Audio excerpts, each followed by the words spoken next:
সচিব পদমর্যাদায় প্রধানমন্ত্রীর রাজনৈতিক সহকারী হলেন রাশেদ খান। ভারতীয় ঢলে তিস্তার পানি বিপদসীমায়, খুলে দেওয়া হলো 44 জলকপাট। বেনজিরকে ফেরাতে 4 বিষয়ে ব্যাখ্যা চাইল দুবাই পুলিশ। ভারী বৃষ্টির পূর্বাভাস, কোথাও কোথাও স্বল্পমেয়াদী বন্যার শঙ্কা।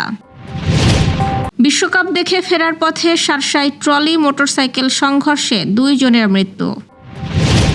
স্পেনের বিশ্বজয়ের রাতে ব্যক্তিগত পুরস্কারে বাজিমাত রদ্রি এমবাপ্পের।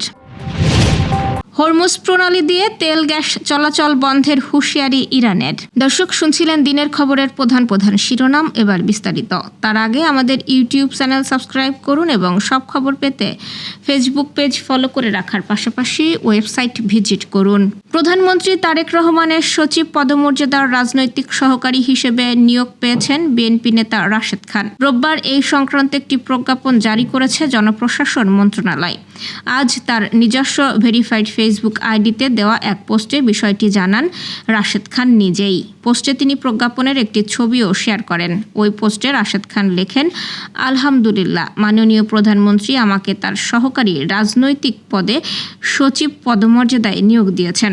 অশেষ কৃতজ্ঞতা ও ধন্যবাদ জানাই বাংলাদেশের জনগণের আস্থা ও বিশ্বাসের প্রতিমূর্তি বাংলাদেশ জাতীয়তাবাদী দল বিএনপির চেয়ারম্যান প্রধানমন্ত্রী তারেক রহমান স্যারকে। তিনি ওই পোস্টে আরও লেখেন, আমি যেন আস্থা ও বিশ্বাসের সঙ্গে আমার ওপর অর্পিত দায়িত্ব পালন করতে পারি, এজন্য সবার দোয়া ও ভালোবাসা চাই। নতুন জীবনের এই পথ চলায় সবার সহযোগিতা প্রত্যাশা করছি বলেও উল্লেখ করেন তিনি।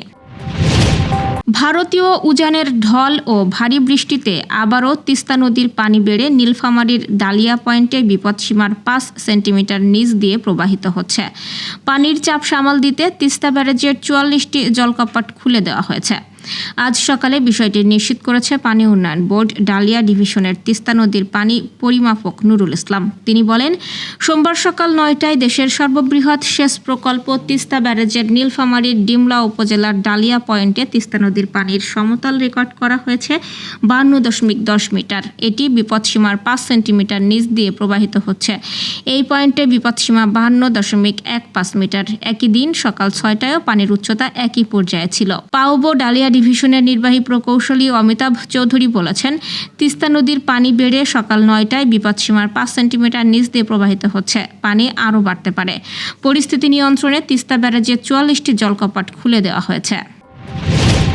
দুর্নীতির মামলায় অভিযুক্ত পুলিশের সাবেক আইজিপি বেনজির আহমেদকে দেশে ফেরানোর বিষয়ে নীতিগত সম্মতি দিয়েছে দুবাই পুলিশ।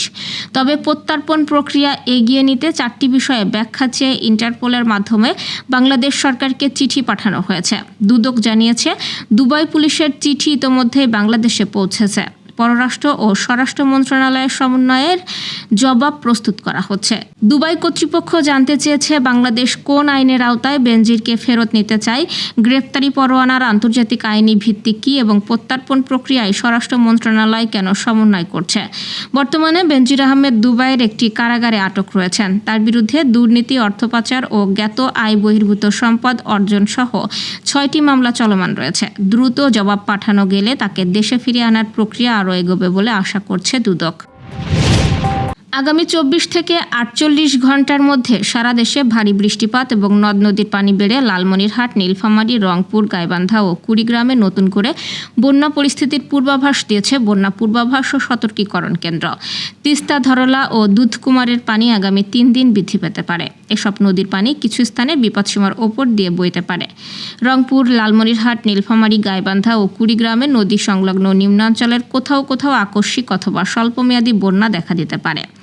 পূর্বাভাসে আরও বলা হয়, উত্তর পূর্বাঞ্চলের সুরমার পানি এরই মধ্যে সমতলে বৃদ্ধি পেয়েছে। তবে কুশিয়ারার পানি স্থিতিশীল। আগামী 3 দিন এসব নদীর পানিও বৃদ্ধি পেতে পারে। ফলে সিলেট ও সুনামগঞ্জের নদী সংলগ্ন নিম্নাঞ্চলের কোথাও কোথাও স্বল্পমেয়াদী বন্যা দেখা দিতে পারে অথবা বন্যা পরিস্থিতি স্থিতিশীল থাকতে পারে। যশোরের শার্শায় ট্রলি ও মোটরসাইকেলের মুখোমুখি সংঘর্ষে 2 যুবকের মৃত্যু হয়েছে। সোমবার সকাল 6টার দিকে উপজেলার গোগা রুদ্রপুর সড়কের রুদ্রপুর এলাকায় এই দুর্ঘটনা ঘটে। নিহতরা হলেন বেনাপোল পোর্ট থানার দৌলতপুর গ্রামের মৃদুল হাসান নাহিদ ও সোহাগ হোসেন উষা। এই ঘটনায় মোটরসাইকেলের আরোহী রুবেল গুরুতর আহত হয়েছেন ট্রলি চালক আমিরুল ও তার সহকারী নীরব। স্থানীয়রা জানিয়েছেন, আর্জেন্টিনা স্পেন বিশ্বকাপ ফাইনাল ম্যাচ দেখার পর 3 বন্ধু মোটরসাইকেলে করে চা খেতে যাচ্ছিলেন। এই সময় বিপরীত দিক থেকে আসা একটি ট্রলির সঙ্গে মুখোমুখি সংঘর্ষ হলে ঘটনাস্থলেই 2 জনের মৃত্যু হয়। পরে স্থানীয়রা আহতদের উদ্ধার করে যশোর সদর হাসপাতালে পাঠান। খবর পেয়ে পুলিশ ঘটনাস্থলে পৌঁছে মরদেহ উদ্ধার করে এবং দুর্ঘটনায় জড়িত ট্রলি ও মোটরসাইকেল জব্দ করে থানায় নিয়ে যায়। পুলিশ জানিয়েছে, আইনি প্রক্রিয়া শেষে নিহতদের মরদেহ স্বজনদের কাছে হস্তান্তর করা হবে। দুর্ঘটনার কারণ খতিয়ে দেখে পরবর্তীতে আইনগত ব্যবস্থা নেওয়া হবে বলে জানান তারা।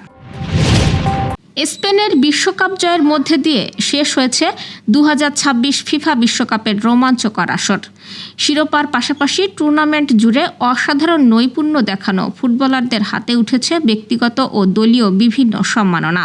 এবার গোলের চেয়ে বেশি আলোচনায় ছিল মাঝ মাঠের নিয়ন্ত্রণ, রক্ষণে দৃঢ়তা এবং ধারাবাহিক পারফরম্যান্স।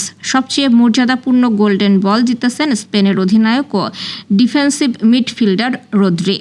পুরো টুর্নামেন্টে তিনি 8 ম্যাচে 726 মিনিট মাঠে থেকে 692টি সফল পাস দিয়েছেন, যার সাফল্যের হার ছিল 94%। মাঝমাঠ নিয়ন্ত্রণ ও রক্ষণ আক্রমণের সেতুবন্ধন গড়ে স্পেনের শিরোপা জয়ে গুরুত্বপূর্ণ ভূমিকা রাখেন তিনি। ফাইনালের একমাত্র গোল করে স্পেনকে দ্বিতীয়বারের মতো বিশ্ব চ্যাম্পিয়ন করার নায়ক ফেরান তোরেস জিতেছেন ফাইনালের সেরা খেলোয়াড়ের পুরস্কার। ব্যক্তিগত গোলের লড়াইয়ে সবার উপরে ছিলেন ফ্রান্সের অধিনায়ক কিলিয়ান এমবাপ্পে। পুরো টুর্নামেন্টে 10 গোল করে তিনি জিতেছেন গোল্ডেন বুট। রক্ষণে দুর্ভেদ্য দেয়াল গড়ে গোল্ডেন গ্লাভস জিতেছেন স্পেনের গোলরক্ষক উনাই সিমন। তিনি 7টি ক্লিন শিট রাখার পাশাপাশি টানা প্রায় 649 মিনিট গোল না খাওয়ার অনন্য কীর্তি গড়েছেন। টুর্নামেন্টের সেরা উদীয়মান খেলোয়াড় নির্বাচিত হয়েছেন স্পেনের 19 বছর বয়সী ডিফেন্ডার পাউ কুবার্সি। তার উপস্থিতিতে পুরো বিশ্বকাপে স্পেন মাত্র 1টি গোল হজম করেছে। পাশাপাশি তিনি 33টি গুরুত্বপূর্ণ ক্লিয়ারেন্স করে রক্ষণভাগকে নিরাপদ রেখেছেন। অন্যদিকে সবচেয়ে শৃঙ্খলাপূর্ণ ফুটবল খেলে ফেয়ার প্লে অ্যাওয়ার্ড জিতেছেন নেদারল্যান্ডস। যদিও দলটি শেষ 16 থেকে বিদায় নিয়েছিল, তবু মাঠের আচরণ ও শৃঙ্খলার জন্য এই স্বীকৃতি পেয়েছে। মধ্যপ্রাচ্যে যুক্তরাষ্ট্রের সামরিক হামলা ও আগ্রাসন অব্যাহত থাকলে বিশ্বের অন্যতম গুরুত্বপূর্ণ নৌপথ হরমুজ প্রণালী দিয়ে 1 ফোঁটা তেল বা গ্যাসও পরিবহন করতে দেওয়া হবে না বলে কঠোর হুঁশিয়ারি দিয়েছে ইরানের ইসলামিক রেভলিউশনারি গার্ড কর্পস বা IRGC।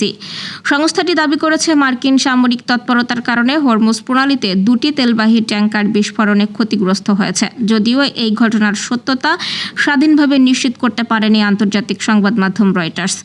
IRGC বলছে, যুক্তরাষ্ট্রের সামরিক উপস্থিতি ও অভিযান অব্যাহত থাকলে হরমুজ প্রণালী আন্তর্জাতিক নৌ চলাচলের জন্য নিরাপদ থাকবে না।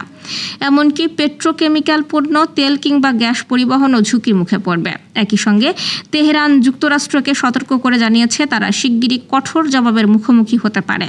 বিশ্বের উল্লেখযোগ্য পরিমাণ জ্বালানি তেল এই প্রণালী দিয়ে পরিবহন হওয়ায় ইরানের এই হুঁশিয়ারিকে ঘিরে আন্তর্জাতিক জ্বালানি বাজার, বাণিজ্যিক নৌ চলাচল এবং মধ্যপ্রাচ্যের নিরাপত্তা পরিস্থিতি নিয়ে নতুন করে উদ্বেগ তৈরি হয়েছে। দর্শক, এই ছিল দুপুরের আয়োজন। সন্ধ্যার খবর দেখার আমন্ত্রণ রইল। এতক্ষণ সাথে থাকার জন্য ধন্যবাদ।